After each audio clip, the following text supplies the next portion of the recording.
राधे राधे, जय श्रीमन नारायण, हरे कृष्णा। कैसे हैं आप लोग? आशा करती हूँ कि भगवान हरि की कृपा आप सभी पर बनी रहे। आज हम सुनेंगे भगवान श्री कृष्ण को नील माधव का अवतार क्यों कहा जाता है। तो आइए कथा को शुरू करते हैं। द्वापर युग का समापन होकर अब कलयुग की शुरुआत।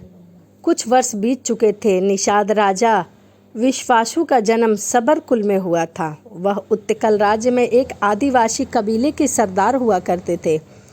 एक दिन वह वन में शिकार करने के लिए निकले।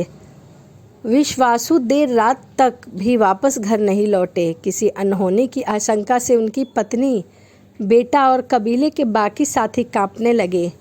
कई दिनों तक विश्वासु की खोज में आदिवासी सैनिकों के दिन रात एक कर दिए, परंतु उन्हें कहीं पर भी अपने राजा का कोई पता नहीं चला।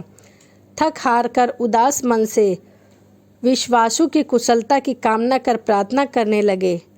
तभी जंगल में एक भालू का पीछा करते करते भटक चुके थे। विश्वासु हालांकि कई बार इसी वन में शिकार करने गए थे, परंतु आज पता नहीं क्यों उन्हें बाहर निकलने का रास्ता नहीं मिल रहा था। शायद ही कोई मायावी शक्ति आज उन्हें इस जंगल से बाहर नहीं निकलने देना चाहती थी।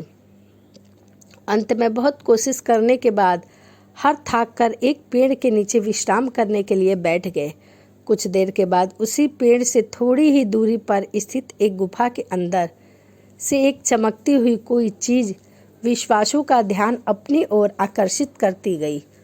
उत्सुकतावश विश्वासु गुफा के अंदर से आती हुई रोशनी की ओर बढ़ने लगे। वह जितना उस गुफा के पास जाते, वह रोशनी उतनी अधिक होने लगती। इस तरह उस रोशनी का पीछा करते करते आखिरकार वह गुफा के अंदर प्रवेश कर जाते हैं। गुफा के अंदर घुसते ही विश्वासु के मन को मानो अपने आप ही सुकून मिलने लगता है और वहाँ एक अद्भुत सी शांति विराजमान थी। उस गुफा के भीतर थोड़ी देर पहले इस वन से बाहर निकलने के लिए व्याकुल निषाद राज का मन अब न जाने क्यों इसी गुफा में हमेशा के लिए रह जाने को कह रहा था। अपनी जिज्ञासा मिटाने के लिए विश्वासु अब जहाँ से रोशनी आ रही थी उसी दिशा में गुफा की ओर अंदर चले ही जा रहे थे। अति उज्जवल आलोक के निकट पहुंचकर मानो विश्वासु के पैरों तले जमीन खिसक गई। जैसे ही कोई प्रेत देख लिया हो, उसी के डर से अब वह वहीं पर कांपने लगे। उनकी आंखों के सामने अब जो हो रहा था वह सच नहीं हो सकता। भला कैसे कोई मूर्ति जीवित हो सकती थी? क्या यह मेरा वहम था या फिर किसी दुष्ट असुर की माया? डर के मारे पसीने से लथपथ विश्वासु अब खुद से यही सवाल पूछ रहे थे कि क्या यह सत्य है, क्योंकि जो कुछ भी उनकी आंखों के सामने घट रहा था उस पर विश्वास करना उनके लिए असंभव था। विश्वासु के सामने एक गहरे नीले रंग की मूर्ति रखी हुई थी, जिसमें से लगातार तेज रोशनी निकल रहा था। रोशनी हैरान कर देने वाली थी। बात यह थी कि उस मूर्ति की आंखें खुली हुई थी और किसी जीवित मनुष्य के भांति उसकी पुतलियां भी जीवित थी। रह रह कर वह मूर्ति विश्वासु को देखकर मंद मंद हंस रही थी, जैसे कि कोई साधारण मनुष्य हो। यह देखकर शायद भय से उनके प्राण ही निकल जाते, लेकिन निषाद राज ने हिम्मत नहीं हारी। अपने अंदर शेष बचे हुए साहस को एकजुट करके मूर्ति की ओर देख रहे थे और पूछा कि कौन हो तुम? क्या चाहते हो? मुझे क्यों अपनी माया का शिकार बना रहे हो? विश्वासु ने उस मायावी मूर्ति से प्रश्न किया। बिना डरे हुए, बिना उत्तर दिए ही वह मूर्ति केवल मंद मंद मुस्कुरा रही थी, जिसे देखकर विश्वासु और आतंकित हो गया। मुझे पता है कि तुम मुझे यहाँ अपनी ओर खींच लाए हो, तो बताते क्यों नहीं कि तुम कौन हो? यदि मेरे प्राण लेने हैं तो ले लो और मुझे ख़त्म कर दो। क्यों बेकार में मुस्कुरा रहे हो? गले में डर के मारे दबी हुई आवाज़ से विश्वासु ने फिर मूर्ति से सवाल किया। इतनी जल्दी मुझे भूल गए? सबर नरेश, मैं तो युवों से तुम्हारे साथ ही हूँ। मूर्ति ने बड़ी चपलता के साथ उत्तर दिया। मैं कुछ समझा नहीं और मेरे साथ आश्चर्यचकित होकर विश्वासु ने पूछा। अभी स्मरण करा देता हूँ। निषादराज मूर्ति ने ऐसा कहने के साथ अब एक गुफा में वेद मंत्रों उच्चारण की ध्वनि गूंजने लगी। सारे वातावरण में तुलसी और चंदन की सुगंध महकने लगी। विश्वासु को अब ऐसा प्रतीक हो रहा था कि मानो वह किसी हवन के पास खड़ा है। धीरे धीरे उन्हें एक असाधारण चेतना का एहसास होता है और उनकी आंखों के सामने रामायण और महाभारत काल की घटनाएं चित्रित होने लगती है। अब कोई संदेह नहीं था, मन में आंखों से खुशी के आंसू टपक रहे थे। विश्वासु ने इतने वर्ष बाद अपने प्रभु को स्वयं सामने देख फूले नहीं समा रहा था। ये सबर राज त्रेता के बाली, द्वापर में राजा और कलयुग में विश्वासु बने। इस महान विष्णु भक्त के सामने उसके आराध्य श्री हरि स्वयं नील माधव की मूर्ति बने खड़े थे। हे भगवान, अहो भाग्य मेरे, जो मुझे इस जीवन में आपकी चरण और सेवा प्राप्त हुए और पुनः अवसर मिला, मैं धन्य हो गया। हे केशव, विश्वासु ने नील माधव की ओर देखते हुए कहा, अब तुमने बाण चलाकर द्वापर युग में मुझे मेरे नरेश्वर शरीर से मुक्ति दिलाई थी। तब मैंने कहा था कि तुम ही आने वाले युग में मेरे आध सेवक बनोगे। जरा अब देखो, वह समय आ चुका है। इसी नील कंदन गुफा में नील माधव के रूप में मैं अवतरित हुआ हूँ। कलयुग में जब अधर्म अपनी पराक्रम सीमा पार कर जाएगी तो हे विश्वासु, मैं अपना कल्कि अवतार लूँगा। तब तक यही मेरा माधव रूप ही कलयुग के सकल प्राणियों के लिए पूजनीय होगा। यह कहकर भगवान नील माधव ने विश्वासु को अपने धरा अवतरण का उद्देश्य समझाया। हे भगवान, मैं तो आपका दास हूँ, जो प्रभु की इच्छा है वही होगा। यह कहकर विश्वासु भगवान नील माधव की सेवा में लग गए। इसी बीच बहुत दिन बीत चुके थे और विश्वासु का परिवार उनके जीवित होने की आशा अब छोड़ चुका था। यहाँ तक कि कबीले में भी नए सरदार का चुनाव और नियुक्ति की जा चुकी थी। भगवान नील माधव ने इन सब की सूचना विश्वासु को दे दी और उनके बिना उनके परिवार का क्या हाल हो रहा है यह भी बताया। राजा और पिता के तौर पर अपने कर्तव्य के प्रति सचेत रहते हुए ही वह भगवान की सच्ची सेवा कर सकते हैं। यह कहकर भगवान नील माधव ने उन्हें गुफा में जाने की आज्ञा दी। जाते हुए यह निर्देश भी दिया कि यहाँ आने की अनुमति केवल विश्वासु को ही है और जब तक वह न चाहे विश्वासु इस नीलकंदन गुफा के बारे में किसी से भी कुछ नहीं बताएगा। सभी नगरी की सीमा में घुसते ही लोग अचंभे में विश्वासु को देख रहे थे, क्योंकि उन्हें लगा कि वह मर चुका है। उनका परिवार अब विश्वासु को देखकर खुशी से झूम उठा। इस जन्म में अपने पिता को पुनः मिलने की उम्मीद खो चुके विश्वासु की पुत्री ललिता ने मानो फिर से जीवित का संचार हो गया हो। विश्वासु के वापस लौटते ही उन्हें पुनः राजा बना दिया गया। अब राज्यभार संभालने के साथ साथ वह रोज ही नीलकंदन गुफा में जाकर भगवान नील माधव की सेवा किया करते थे। धीरे धीरे नीलकंदन पर्वत पर विश्वासु का रोज जाना प्रजा में संदेह का कारण बन चुका था। रानी और राजकुमारी ललिमा भी अपने पिता के इस अद्भुत व्यवहार का कारण जानना चाहती थी, परंतु विश्वासी को वचनबद्ध थे, किसी को भी भगवान के बारे में नहीं बता सकते थे। मगर एक दिन उनसे रहा नहीं गया और उन्होंने अपने परिवार और प्रजा भगवान नील माधव की उपस्थिति के बारे में सब कुछ बता दिया। लेकिन अभी भी वह अपने पहले वचन पर अड़िग थे कि उनके अलावा और कोई भी भगवान के दर्शन नहीं कर सकता। इतना कहने पर भी राजा ने किसी को नील कमल गुफा तक पहुंचने का रास्ता नहीं बताया। इसी बीच बहुत वर्ष बीत गए। राज्य में एक परम विष्णु भक्त महाराजा इंद्र धूम्र ने सिंहासन आरोहण किया। अब वह अपने आराध्य के प्रति पूरी तरह समर्पित थे और किसी भी तरह से श्रीहरि के साक्षात दर्शन पाने की मनोकामना रखते थे। एक कान से दूसरे कान तक फैलते फैलते अब नील कंदर गुफा की कहानी राजा इंद्रधूम तक पहुंच गई। अब उन्हें पता चला कि श्रीहरि विष्णु पुनः जीवित है और वहाँ पर निवास कर रहे हैं, तो उनसे अब रहा नहीं गया। वह नीलमाधव के दर्शन करने को अब व्याकुल हो उठे। अपने मंत्री विद्यापति को बुलाकर वह उनसे सलाह करने लगे। विद्यापति को भी नीलकंदर गुफा की कहानी पता थी। वह जानते थे कि सबर राज विश्वासु के अतिरिक्त वहाँ का रास्ता किसी को भी पता नहीं है।